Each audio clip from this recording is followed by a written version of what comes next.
Hello बच्चों, let's read the question. The question is a statement based question. Let's read about it. Statement 1 says during World War, Manchester imports into India decreased as British mills became preoccupied with war production to fulfill the army's needs. देखिए, हमारे पास statement one में कहा गया है कि world war one के time के ऊपर मैनचेस्टर का जो इंपोर्ट था इंडिया में वो डिक्रीज़ होना शुरू हुआ।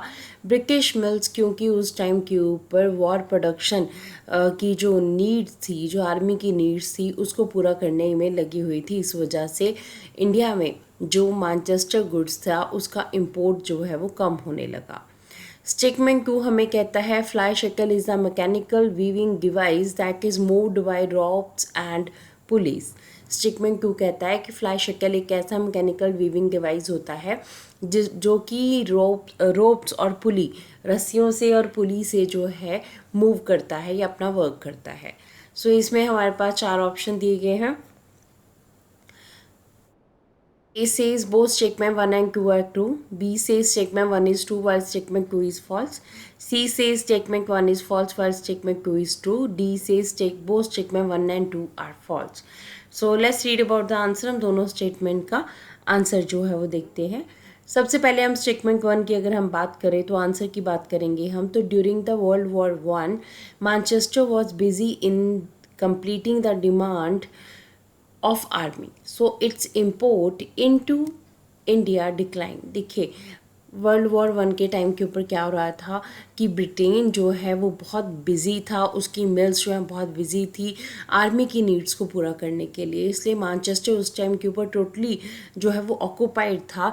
किस चीज़ के लिए ऑक्यूपाइड था? अपनी आर्मी की नीड्स को पूरा करने के लिए। तो इसलिए इंडिया में जो पहले इंपोर्ट हो रहा था, फॉरेन का जो क्लोथ इंपोर्ट हो रहा था वो रुक गया, और जिसकी वजह से इंडिया में जो मैनचेस्टर का वर्क था वो डिक्लाइन हुआ।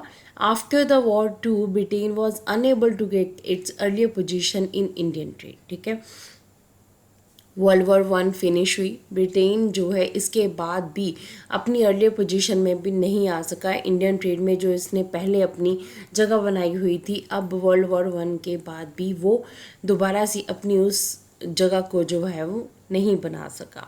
तो इस तरह से अगर हम देखें तो हमारे पास स्टेटमेंट वन जो है वो करेक्ट है कि during the world war one Manchester import जो था इंडिया में वो डिक्रीज़ हुआ, और ब्रिटिश मिल जो है क्योंकि उस टाइम के ऊपर वॉर प्रोडक्शन में बिजी थी आर्मी की नीड्स को पूरा करने के लिए। So this statement is correct.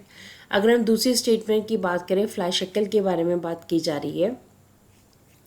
So fly शक्ल हमारे पास क्या होता है? फ्लाई शक्ल is the mechanical device used for weaving moved by means of ropes and pulleys. ठीक है, ये हमारे पास एक ऐसा मैकेनिकल डिवाइस होता है जो कि वीविंग यानी कि बुनने के लिए यूज़ किया जाता है, और इसको चलाने के लिए रोप्स, रस्सियों की और पुलीज की ज़रूरत होती है। इट इंक्रीज द प्रोडक्टिविटी पर workers, speeded up the production and reduce the labour demand. देखिए, इसका फ़ायदा क्या था? इससे जो प्रोडक्टिविटी है पर वर्कर वो बढ़ रही थी, इससे प्रोडक्शन प्रोसेस जो है काफ़ी स्पीड अप हो रहा था, और लेबर की जो डिमांड है वो कम हो रही थी, क्योंकि कम लेबर जो है, अब कम लेबर से भी ज़्यादा काम लिया जा सकता था क्योंकि फ्लाई शक्ल हमारे पास वीविंग मशीन अवेलेबल थी। तो इस तरह से हमारे पास जो सेकेंड स्टेटमेंट है फ्लाई शक्ल के बारे में दी गई कि एक वीविंग मशीन थी जो रोप्स और पुलिस से चलती थी, ये भी बिल्कुल करेक्ट है। अब ये दोनों स्टेटमेंट हमारे पास करेक्ट है, इट मीन्स हमारे पास जो ऑप्शन ए है ये हमारा राइट आंसर बन रहा है। Option A is the right answer of this statement based question. Hope so you understood the question as well as the answer. Thank you.